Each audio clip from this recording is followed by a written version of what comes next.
Canal 9 Bio Bio Televisión presenta Pastel de Zanahoria. ¿Cómo están? Bienvenidos a un nuevo Pastel de Zanahoria por las pantallas de Canal 9 Bio Bio Televisión. Yo estoy aquí feliz con mi invitada. Les aseguro un programa lleno de contenido, divertido y con hartos datos, con harta nostalgia también, porque está con nosotros la periodista Paulina Barrenechea. ¿Cómo estás? Muy bien. Al fin, bienvenida. Al fin. Lo logramos. Sí, qué bueno. Paulina, bueno, yo te presenté como periodista, pero tú la verdad es que tienes muchos estudios en temas literarios, también en patrimonio, en arte. Lo primero que te quiero preguntar, ¿cómo fue tu vinculación con el arte? ¿Cuándo comienza? Ya vamos a hablar de tus primeros flechazos literarios en la segunda parte, pero esta sensibilidad, ¿cuándo notaste que la tenías? Sí, bueno, lo primero, gracias por invitarme y qué bueno que se concretó, sí, porque andábamos así como que corre que te pilla. Y al final ya lo logramos. Mira, yo creo que esto siempre como que tiene sus conexiones en términos familiares. No siempre ocurre así, pero en mi caso, y como muchas otras personas, cuando el contexto familiar es como propicio, o tus conexiones, tus amigos, tus círculos son gente ligada a las prácticas artísticas, es indudable que es algo que te va a interesar. No necesariamente vas a querer dedicarte a eso, pero hay una sensibilidad que tú pones en lo que tú te desempeñes, en lo que cualquiera que sea el camino que tú escojas. En este caso mi familia siempre estuvo muy ligada al campo de la música. Mi papá era un músico, no se dedicó, era ingeniero, pero era un músico pero con oído absoluto prácticamente. Mi tatarabuela, bisabuela incluso más allá, era cantora popular. Entonces como que la música siempre estuvo muy ligada. Entonces algo como que ese plano o esa dimensión siempre fue muy importante para nosotros como familia. Mi papá siempre tenía como novedades en términos como de cosas tecnológicas además, que el tornamesa, que la grabación, que el micrófono, y por ahí yo creo que se generó como esa sensibilidad a las prácticas artísticas en general, porque como que la música te abre a todo. La música tiene literatura, tiene, todo audiovisual, visual, sensación, te puedes tocar esos cassettes, qué sé yo, es algo que como que te lleva a otras prácticas indudables que tú no vas a poder separar una cosa de otra. Precisamente quería reflexionar sobre eso. Yo creo que en una casa donde no hay libros, aunque es raro, pero supongamos que una casa donde no haya libros, pero sí hay mucha música, de alguna manera te lleva a esto, ¿no? Te lleva a esta... Sí. Mira, aprovechando que hace muy poquito murió Bernard Pivot, que es un periodista francés que se dedicó precisamente a la literatura con programas de televisión, y el otro día, a raíz de su fallecimiento, estuve leyendo hartas columnas y había una donde lo citaba, ¿no? Y él decía, la literatura no hace que tú te vayas de este mundo, todo lo contrario, te abre puertas a mundos nuevos, y un poco eso también pasa con la música, chocan. Completamente, yo estoy completamente de acuerdo. Es una base y es como una alfombrita mágica, en el fondo. Y que fue también por lo que estudié periodismo. De alguna manera, como que, no sé si en el momento en que yo quise estudiar periodismo dije, ya, esto me quiero dedicar toda mi vida. ¿Lo vinculaste? Pero lo veía como una arte. Alfombrita mágica. ¿Y el periodismo lo vinculaste con el arte? Inmediato, porque está todo y me pasó, ¿no? El periodismo informativo, la noticia, el día a día, pero también está este otro lado del periodismo que conquetea mucho con el arte, ¿no? Que es como la crítica. Claro. ¿Para allá te fuiste tú? Me fui para allá completamente, nunca me vi como en el ámbito como informativo, etcétera. Bueno, pasé por todo eso en la etapa de formación, pero mi tesis inmediatamente la hice en crítica de arte, por ejemplo. Que casi que estuve el filo, porque casi que me reprueban. Porque claro, como que no conectaban mucho en esa época, estoy hablando de los años 90, como el ejercicio profesional en el fondo a esta otra que era como una cosa ancilar, quizás como no tan relevante dentro del campo como de la formación estricta del periodista. Entonces casi no me aceptan el proyecto, pero bueno, yo siempre como que tiendo un poco a estar ahí en ese borde. Desde chica que siempre estoy, como que si me muestran algo, es muy contrera. Mi mamá y mi papá siempre me decían, eras muy contrera para todo. Si te mostrábamos acá, no, que lo otro. Entonces me mostraban algo donde uno tenía que ir y inmediatamente me da esa cosita así como un deseo de ir para el otro lado. Bueno, eso es rebeldía. Sí, totalmente. Esa es la definición perfecta, Paulina, de una mujer rebelde. Y eso está bien. Era bien, sí. Y yo creo que eso como que fue marcando también mis intereses. Pues después en el ámbito profesional yo veía que había muy poquito periodismo cultural.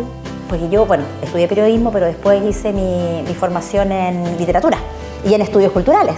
O sea, hice un magíster en literatura, un magíster también en artes, entonces como que el doctorado en literatura, el magíster en arte. Entonces yo estaba siempre así como muy situada dentro del campo de los estudios culturales. Y después volví al periodismo. O sea, yo tuve un paréntesis académico largo, de mucha investigación, etcétera, más de 8 años, 10 años por lo menos, y después decidí volver al periodismo. Y ahí yo me di cuenta que el periodismo cultural era algo que somos muy poquitos, muy poquitas. ¿Por qué será que cuesta tanto encontrar eso? ¿Faltan espacios o profesionales que quieran dedicarse a esto? Hay pocos espacios, pero también tú puedes crear esos espacios. Y que de repente ese impulso a veces no está. De la etapa de formación, quizás en las mallas ahora recién, yo estoy viendo que, por ejemplo, tienen ramos relacionados con fotografía o con crítica musical, etcétera, pero son ámbitos que están como a elección muchas veces, son optativos para un estudiante. Entonces, como que se ve ese ámbito. Yo voy viendo también que en los medios de comunicación más tradicionales van desapareciendo las secciones de cultura. Y todos los años es diferente. Y hay una alta rotación también, entonces no es un lugar estable. O sea, es multifactorial, creo yo. Bueno, eso pasó, pero es una lástima. Eso pasó desde los 90, volviendo a este mismo periodista, que estoy rayadísima porque me he puesto a leer mucho sobre él, que él tenía este programa Apostrophe de televisión en Francia, que fue muy popular, llegó a tener 3 millones de telespectadores en su momento más importante, en la década del 80. Pero entrevistó a Bukowski, Tom Wolfe, o sea, a los mejores, Marguerite Yourcenar, en fin. Y él decía pues, que en los 90, con la irrupción del People Meter, de alguna manera tambalea todo el contenido cultural en la televisión abierta, ¿no? Porque aquí nosotros tenemos este tipo de espacios justamente para rescatar, nadando contra la corriente. Y en tu época académica, cuando te encerraste a estudiar, porque en el fondo eso fue, ¿cuáles fueron las ventanas, las puertas que se te fueron abriendo en el mundo de la literatura? La verdad que yo en ese momento, bueno, yo he tenido varios momentos en que he dejado de leer. Qué atroz lo que voy a decir, pero sí es cierto, es la realidad. Cuando era pequeña yo era muy asidua a la lectura, o sea, voy a ir a la respuesta, pero como que antes hay como una genealogía, porque venía pensando ahora que venía para acá, en esos momentos en que uno para, o sea, como que uno se detiene en la experiencia y en el disfrute de la lectura.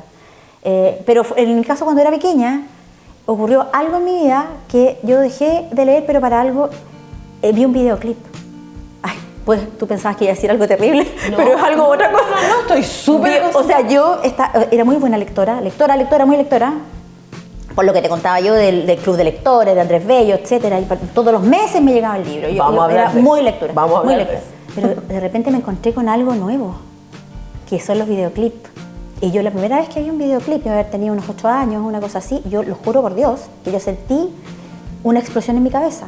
O sea, yo sentí que algo me sonó acá adentro. Es que yo nunca había visto algo así. MTV te el golpeó. Concepto de videoclip, o sea, antes. ¿Cuál fue? The Wall, de Pink Floyd, vi y yo como que quedé petrificada realmente y me obsesioné, dejé los libros, dejé todo y me dediqué en cuerpo y alma a grabar videoclip. Y yo creo que hay harta gente que le pasó lo mismo. O sea, después yo que igual quería jugar, pero estaba tan obsesionada con el formato del videoclip que dejaba, por ejemplo, a mi hermano, que era más pequeño, con una indicación, no sabía leer ni nada, que cuando apareciera, por ejemplo, en la tele, el minuto free, que en esa época era lo máximo, porque ahí venían todos los videoclips del mundo, en el fondo, que era en canal abierto, plena dictadura, él tenía que grabarme el VHS.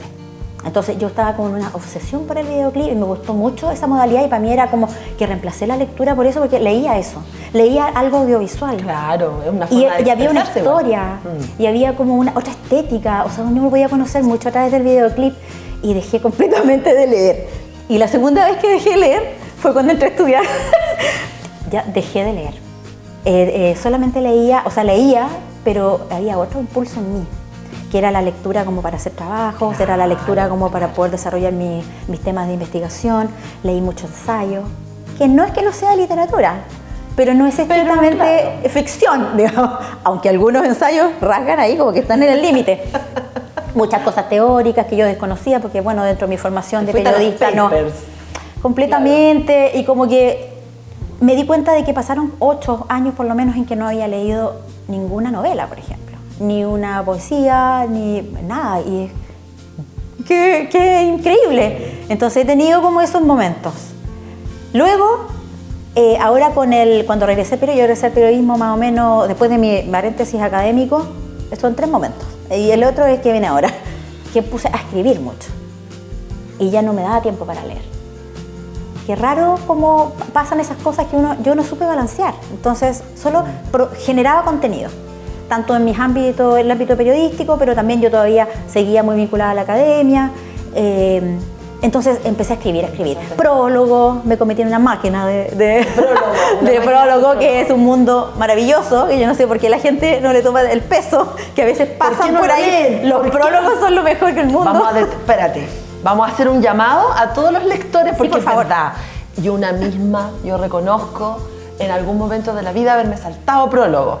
No lo hagan. ¿Cómo que todo el señor director, todos lo hacemos? No lo hagan. Aquí hay una escritora de prólogos. Sí, es mi segunda profesión. El prólogo es importante, hay que leerlo. Aprovechemos que estamos en eso, porque yo he leído algunos prólogos tuyos de libros de Rodrigo Pincheira, por ejemplo. Sí. Están vinculados también con la música. Totalmente, sí. Y he hecho prólogos para libros pero de literatura, para antologías, he hecho prólogos, no sé, te juro que es como mi segunda profesión y me encanta hacerlo, pero me encanta hacerlo a mi manera, sí. Sí. ¿Cuál es qué es escribir un prólogo? Yo sé lo que es un prólogo, pero ¿cómo te preparas para escribir un prólogo? Porque yo me imagino que hay una responsabilidad importante. Estás dándole la puerta de entrada a un libro, a un tremendo trabajo. Sí. Pero también hay una cuota de responsabilidad quien me llama a hacerlo, porque por lo general no es tan convencional mi forma de generar los prólogos. Entonces, claro, yo hago lo que quiero, en el fondo digo que sí, pero a mi manera. Entonces, más bien recae en quien me llama esa responsabilidad. Él verá qué hace con lo que hago, porque siempre, yo le dije a la primera persona, me acuerdo que una de mis grandes amigas, Ángela Neira, que tiene una editorial también que se llama Mujeres, Puño y Letra, ella me dijo, escríbeme por favor el prólogo de un libro. Y yo le dije, qué lata, le dije, no. ¿Por qué no? Me dijo, porque no quiero leer lo que tú tienes escrito y sentarme a escribir. Como que me dio en ese momento mucha lata, me dio una pereza horrible. Y me dijo, entonces, ¿cómo querías hacerlo? Bueno, hagámoslo de otra forma. Entonces, hagámoslo colectivo. Colectivicemos el prólogo. Invitemos a alguien más. Pero no nos sentemos cada uno individualmente en su casa a leer los poemas, por ejemplo, que fue el primero, que era un libro de antología de poetas. Sino que a uno nos toque así como random, algunos, pero después juntémonos, compremos algo para comer. Eso. ¿Te tinca que de repente le dije, que le cargó, por supuesto, la idea, porque mi amiga no le carga las manualidades de nada, que hagamos como unos cuerpos gigantes? Entonces cada uno de los cuerpos son como nosotras y los pegamos en la pared y hacemos pequeñas como figuritas y mientras conversamos vamos haciendo como recortes, figuras, íconos y vamos situando en el cuerpo, le dije, lo que nos va suscitando ese poema, por ejemplo. La tremenda experiencia, y lo hicimos. Qué lindo. Bueno, al principio me dijo, no sé, Paula, le dio mucha lata, pero después en el momento nos resultó súper linda la dinámica y nos resultó muy bien y fue otra forma y no tuve que estar sola en mi casa escribiendo un prólogo, viendo como, no, sino que lo que decía la Ángela, por ejemplo, a mí me hacía sentido y yo podía traspasar eso a mi parte del prólogo. Lo mismo con Carolina Escobar, que fue la otra chica que invitamos, que es una colega, doctora en literatura también, que también era como nuevo para ella hacerlo, porque ella pensó que iba a tener que sentarse a leer los poemas y después cruzarlo con teoría y ponerlos en un prólogo. Claro. En este caso fue completamente diferente. Pero es bonito lo que tú hiciste, porque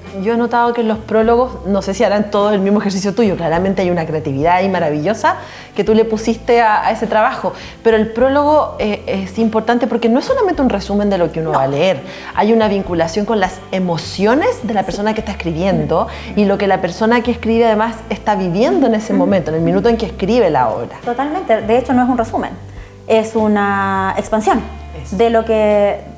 Es como es un ofrecimiento, o sea, yo lo veo como de esa manera muy afectiva como tú dices, o sea, es como yo ofrezco una puertecita para que de repente vean eso que yo vi en la lectura, en la experiencia de lectura, o sea, es abrir completamente, porque es algo muy subjetivo, es algo que yo ofrezco como una especie de regalo en el fondo, para que quien vaya a leer este libro tenga otra puertecita que abrir. Y a ver, y de repente le hace sentido y de repente no. Entonces son muy entretenidos de leer. Es un diálogo también con el lector. Paulina, sí, totalmente. Aunque no lo creas, se nos acabó el tiempo de la primera parte de nuestro programa. Nos vamos a separar un ratito muy, muy cortito porque ya vamos a volver con los gustos literarios de Paulina Barrenechea acá en el Pastel de Zanahoria. Nos vemos. Estamos de regreso en Canal 9 Bio Bio Televisión, Pastel de Zanahoria, con nuestra invitada de hoy, la periodista Paulina Barrenechea. Vamos a tener que hacer un volumen 2 sobre prólogos, Paulina. Te vamos a invitar en una próxima ocasión definitivamente para hablar de los prólogos, porque ahí hay un mundo que tú manejas muy bien y que veo que también te gusta. Me encanta hacer prólogos. Sí, definitivamente. Sí, como que siempre digo que sí, salvo esa primera vez que dije no, pero después sí. Después ya te fuiste por un... Pero me fui por otro lado completamente. Sí. Definitivamente vamos a tener que hacer una segunda parte más adelante de prólogos acá en el pastel. Vamos con el cuestionario. Bueno. ¿Lista? ¿Estás lista? Vamos, ya. ¿Escritor o escritoras favoritas que tú elegirías? Yo sé que deben ser muchos, pero ¿a quiénes te gustaría recomendar acá en el pastel? Sí, yo creo que... bueno, las que más disfruto en la experiencia de lectura y que he leído más de una vez, pues no soy mucho de leer varias veces. Leo un libro, pero después ya no sé si me dan ganas de leerlo de nuevo.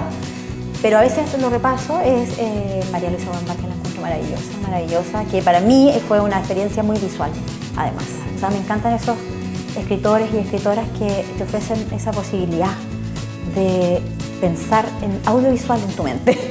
Y de como de olores, texturas, no sé, el árbol, todo, yo veo el árbol, que claro. Fue muy impactante para mí. María Luisa Bombal es en ese sentido clave. Libros que activan todo. O sea, yo creo que todos debiésemos leer, pasar por ahí. Es realmente de una sensibilidad, pero además de una creatividad y un placer leerlos que me encanta. Entonces María Luisa Bombal sí es como una de mis favoritas. También Mary Shelley, que me encanta porque hizo el libro perfecto. O sea, para mí no hay mejor libro que este, Frankenstein de Mary Shelley. La encuentro increíble, maravillosa por todo lo que significó en el momento en que escribió, cómo lo escribió y cómo se proyecta y se lee en el presente. Sí, vamos a hablar de Frankenstein en la próxima pregunta. ¿Alguien más que quiera destacar? Me encanta. Iris fue una mujer, una escritora nacional, no tan conocida, se llama Inés Echeverría Bello. También fue periodista porque, bueno, escribió mucho en periódicos, estamos hablando de una mujer de principios del siglo XX. ¡Qué maravilla! Es maravillosa, libros donde siempre hay protagonistas mujeres además, increíble, mujeres monjas, por ejemplo, y todas sus vicisitudes, mujeres que son de aristócratas, que después se van, son muy rebeldes, que todos ocurren en un contexto que a veces no es tan usual encontrar, de un Chile, además colonial. Una mujer espectacular. A mí me encanta Iris y además ella hizo algo muy importante en esa época porque lamentablemente a ella, a su hija, sufrió de femicidio, fue asesinada por su marido. Y en esa época se le estaba dando el indulto al marido. Y ella hizo toda una campaña impresionante, escribió además un texto que se llama Por él, donde promovió que no se le diera el indulto y que tuviese la pena que se supone que debiese tener una persona. Entonces fue el primer caso de femicidio. Más o menos. Años 30, más o menos, 40 yo diría. Yo diría que 40. Imagínate. Entonces fue una mujer que hizo bastante, además en otro ámbito, fue muy audaz. Iris me encanta. Hay poco, la gente no la conoce, la verdad que es bien desconocida como autora, pero es una de las grandes autoras narradoras, escritoras a nivel nacional. Qué bonito, qué lindo regalo. Además nos das, porque la traes acá al programa y nos permite conocerla, a todos los que están en la casa también empezar a retomar su lectura. Libro de cabecera. Yo sé que tú dijiste que no te gusta repetirte mucho los libros, pero yo sé, ahí tu corazoncito está por ahí. Sí, de repente cada cierto tiempo leo un poquito de Frankenstein porque lo tiene todo, como digo. O sea, para mí es uno de los libros más completos que hay porque como que cruza además ciencias, cruza nociones de la cotidianidad social, es un libro que se vincula mucho al presente, o sea, es un clásico. O sea, te voy a hacer una pregunta. Es un clásico. Si Mary Tilly, o sea, si retrocediéramos en el tiempo y Mary Tilly, tú viajas en el tiempo, viajas en el tiempo y apareces al lado de Mary Tilly, son súper amigas y te pide escribir el prólogo de Frankenstein. ¡Ay! ¿Qué cosas rescatarías tú, pero así fundamental, que no podría faltar en ese prólogo? Su mirada, o sea, trataría como de desentrañar un poco su posición como escritora mujer, porque Frankenstein es eso. De alguna manera hay una mirada, está atravesado por un impulso feminista muy importante, que tiene una lectura hoy muy increíble. O sea, ahí se condensan en este Prometeo, en este ser, digamos, que cruza tantas cosas, que está fragmentado además, todas las brechas en términos de género que vivimos las mujeres durante toda nuestra historia. Como el monstruo, entonces, ¿no? Es totalmente. El monstruo, en el fondo, es una... Hoy, cuando uno lo analiza, efectivamente puede ser perfectamente una metáfora del despertar del feminismo. Totalmente. En fin, es fuerte. Y sabes que es increíble, pero todavía, 2024, hay gente que se sorprende cuando saben que Frankenstein lo escribió una mujer. Exacto. Sí. Es como, sí, Mary Tilly. Hay películas sobre su vida. Eso es bien impactante. No sé, a mí por lo menos me conmueve hasta el día de hoy. Sí, no, es impresionante. Pero además la forma en que, o sea, que está hilado este relato, que tiene tantas texturas, que tiene tantos tiempos condensados en un tiempo, y que tiene este ser bestial, pero a la vez tan humano, o sea, que tiene fragmentos. Bueno, es una crítica también al ámbito de la tecnología, que a esas nociones de progreso. Exacto. Que todavía, bueno, hoy desarrollo. O sea, hay una crítica, o sea, lo puedes... Tiene una atmósfera tan gótica, además, que como que a mí me llama mucho la atención eso, como esa cosa como húmeda que siempre hay en la lectura, que es oscura, pero a la vez que te ilumina tanto. Yo soy una fan de este relato. Yo creo, sí. Dicen que está basado en una novela, que a su vez puede ser interpretado también como algo que buscaron para explicar Frankenstein. Seguramente. Que es bien interesante. Es un relato muy similar. Sí. Bueno, eso es lo que hace un clásico. Ajá, tal cual. Flechazo literario. ¿En qué momento, y yo sé que aquí tienes una historia muy bonita que nos vas a contar, te enamoraste de la lectura? Sí. Bueno, yo te comentaba que en los años 80, bueno, mi papá trabajó toda su vida en Petrox, en ANAP. Y en esos tiempos había como una noción bastante concreta en relación al bienestar de la comunidad trabajadora en esa época. Plena dictadura, estamos hablando donde esta empresa estaba en un periodo de bonanza, en realidad.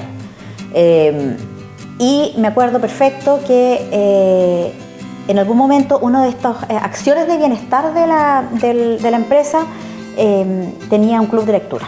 Tenía una persona que estaba encargada de varios proyectos, pero uno de esos tenía que ver con libros y tenían una biblioteca. Y todos los meses a mí me llegaban libros de ahí. Entonces, lo que había era un convenio que tenía la empresa con la editorial Andrés Bello. Entonces armaron el Club Andrés Bello. Entonces yo tenía carnet y con ese carnet me daba la posibilidad de tener todos los meses, así como ahora me llegan los vinos. Me llegaban en esa época. Socia de la CAM, muy bien. Me llegaban en esa época 3 libros.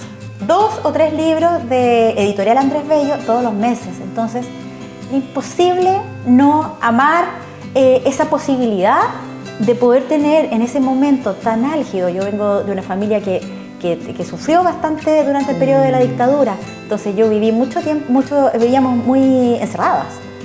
Y la lectura para mí en ese momento era clave. Y tener la posibilidad de tener esos libros todos los meses como objeto y después ya el contenido, digamos, leerlos, fue un tremendo escape.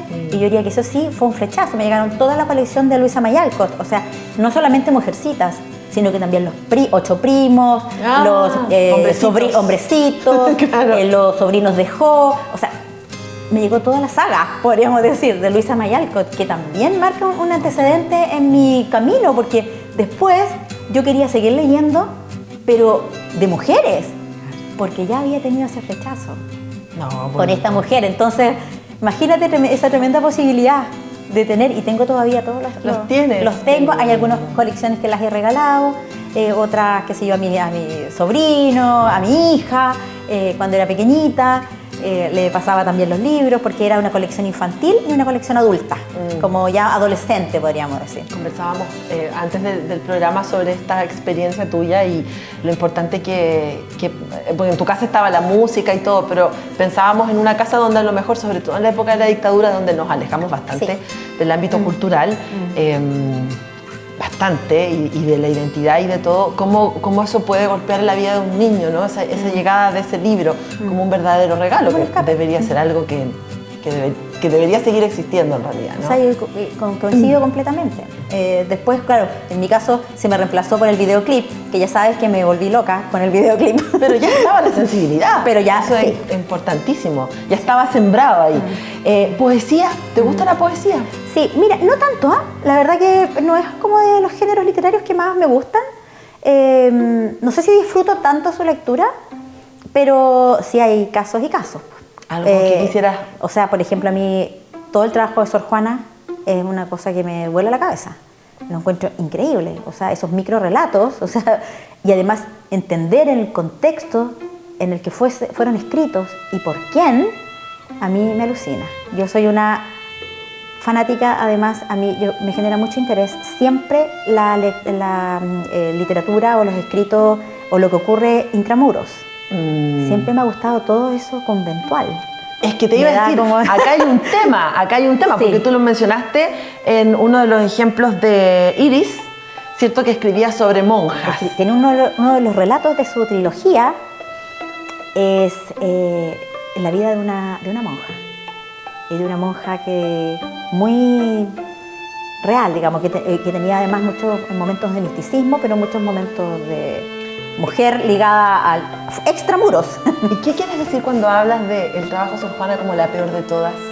Bueno, ella misma dice en uno de sus poemas, en uno de sus escritos, ella dice yo. O sea, ¿quién soy yo? Dice yo, la peor de todas. Como para poder recriminar y contestar, porque ella le respondía a algunas personas a través de sus escritos. Y su poesía era muy innovadora para esa época. Estamos hablando siglo de oro, o sea, además tenía como un componente además de perseverar, digamos, y de enfrentarse a un statu quo liderado sobre todo en tanto eclesiástico como no, en el mundo del catolicismo no, muy liderado por hombres. Entonces ella lo que hacía era contestar y frente a la crítica hacia las mujeres, ella contestaba a través de su poesía. Y es interesantísimo. Sí, porque es desde una mirada también desde el misticismo, ¿no? Que es bien fascinante y hay mucho trabajo de monjas, de religiosas. Exacto. Era muy irónica en su trabajo, genial. Y le respondía a las personas que le criticaban a través de cartas, por ejemplo. Las cartas son apasionantes de leer. Ya, muy bien. Adaptación cinematográfica. Sí. ¿Alguna película que...? Sí. Dentro de esto, cuando yo era socia del Club del Andrés Bello, me llegó el libro de Quo Vadis, de Sienkiewicz. Lo leí completo, ese libro, a mí, o sea, yo lloraba con ese libro. Era una cosa increíble al lugar donde me llevó ese libro. O sea, de conectar, porque era todo muy visual y todo yo me lo imaginaba muy visual. O sea, yo estaba allí en la arena. Te fuiste a las catacumbas. Me fui no, completamente, en las arenas, donde los pumas destrozaban las carnes de los católicos. No, es increíble. O sea, a mí ese libro o sea, porque era muy vivo para mí. O sea, como que mi experiencia de lectura fue muy intensa. Entonces después cuando vi la película, que es igual, o sea, porque la película es el fiel reflejo del libro. O sea, la embarró, yo no sé cómo hicieron eso. Años 50, o sea, una mega producción con Verónica Kerr, con Débora Kerr, con Robert Taylor, Justinov, qué sé yo. O sea, creo que el director, bueno, si no ustedes lo cortan acá, para no dar información falsa, es Leroy, creo, ¿no? Creo que sí. Leroy. Sí. Bueno, a mí esa adaptación la encontré perfecta. O sea, no le eché nada de menos de una cosa a otra. O sea, realmente el diálogo que hay entre la novela con la obra cinematográfica es muy ajustada. Todo, porque está el componente humorístico que le da Peter Ustinov justamente como Nerón, que es genial. Está el romanticismo de estos dos personajes, este amor imposible, la renuncia, la transformación, exacto, la redención. El camino de héroe, el que vive este soldado. Sí. No, es fascinante. Sí, yo no está sé. toda esa parte cuando queman Roma, la segunda parte que es más oscura, igual. Cuando están esperando salir, las emociones, fascinante. Y el componente religioso, igual, ¿no? De la fe que está súper presente. Bueno, es la historia de las humanidades, de la humanidad en el fondo. Lo podemos ver ahí en vivo y en directo. Minorías también, si lo hacemos como un análisis, en fin. Sí. ¿Lugar favorito para leer? Y ya vamos cerrando el programa de hoy. ¿O cómo te gusta leer? La micro y la cama. O sea, esos son mis lugares. ¿Puedes leer en la micro? Sí, completamente. Muy bien. Sí. Y la cama. Me encanta leer acostada. Clásico. Sí, un Paulina clásico. Barrenechea, te queremos dar las gracias. Nos faltó tiempo, te vamos a invitar por el programa, pero seguro. Gracias por venir al Pastel de Zanahoria y por todo el material que nos trajiste. No, gracias a ti por la invitación. Muy bien, nosotros nos vemos la próxima semana con más sorpresas acá en Canal 9 Bio Bio Televisión en un nuevo Pastel de Zanahoria. Que estén súper bien. Lean. Chao, chao.